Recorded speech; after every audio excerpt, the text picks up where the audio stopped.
Hello, welcome to Placid News TV. For being number one where Christians are being killed, United States government is set to impose heavy sanctions on Nigeria. Relax, watch this video. Don't forget to subscribe, comment, like, and share. President Donald Trump is set to impose heavy sanctions on Nigeria for being the number one country where Christians are killed most in the world.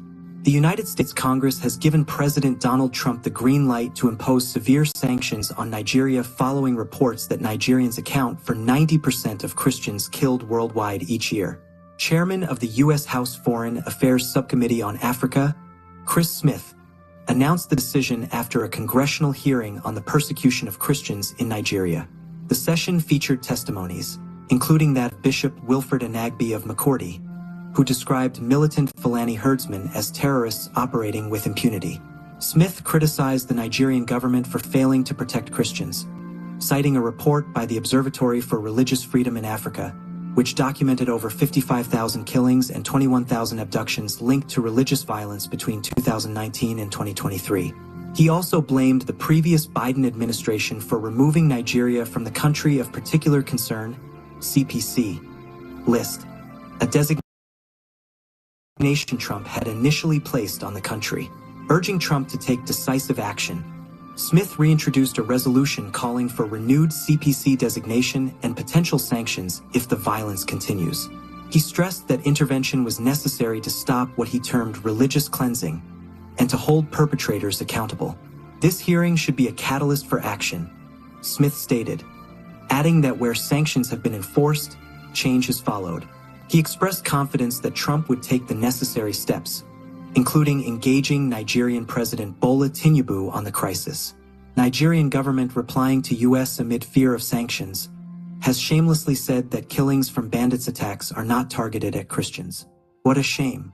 The Nigerian government has denied the United States' allegation of targeted killings of Christians, dismissing the claim as a misleading campaign aimed at pressuring foreign governments to designate the country as a country of particular concern, CPC.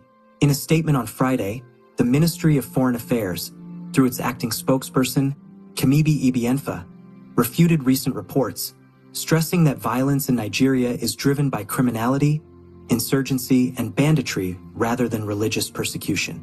The Ministry of Foreign Affairs wishes to express strong concern over the recent wave of misinformation and misleading reports regarding the supposed targeted killings of Christians in Nigeria. The statement read, "The unfortunate development is intended to influence foreign governments, especially the United States government, to designate Nigeria a country of particular concern due to the violence against Christians." The government's response follows a congressional hearing by the United States House Foreign Affairs Subcommittee on Africa, which authorized former President Donald Trump to impose sanctions on Nigeria over alleged widespread killings of Christians. Lawmakers at the hearing had expressed frustration at what they described as the Nigerian government's failure to protect Christian communities from attacks.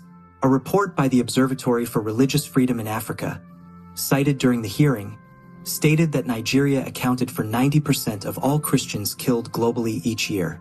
Between October 2019 and September 2023, over 55,000 people were killed, and 21,000 were abducted by terrorist groups. The report had also aligned with findings from Genocide Watch, which called Nigeria a killing field of defenseless Christians. However, the Nigerian government rejected these assertions, maintaining that security challenges in the country affect all citizens regardless of their faith. While the federal government acknowledges the security challenges confronting the nation, it is imperative to clarify that these negative activities are not driven by religious bias, nor targeted against any particular religious group, the ministry stated.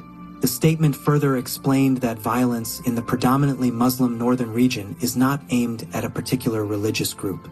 It should be noted that the majority of incidents relating to insurgency and banditry that occur in the predominantly Muslim northern part of Nigeria are not targeted at followers of a particular faith or religion. Any narrative that seeks to give such incidents a coloration of religious persecution is erroneous and misleading.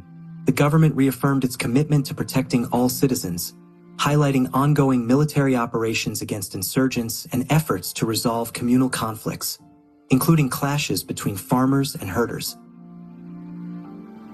Nigeria, under the leadership of President Bola Ahmed Tinubu, has taken significant steps to address these security concerns, including the deployment of security forces, intelligence gathering, and community engagement initiatives.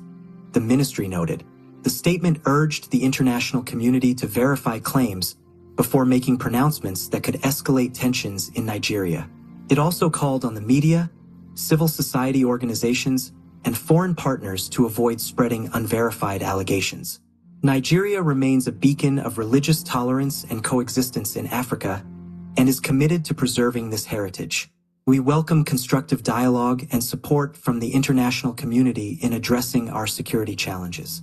However, we strongly reject any attempts to wrongly designate the country, distort the narrative, or sow seeds of discord among our people. The controversy follows calls by U.S. lawmakers, including Representative Chris Smith, for Nigeria to be reinstated as a CPC.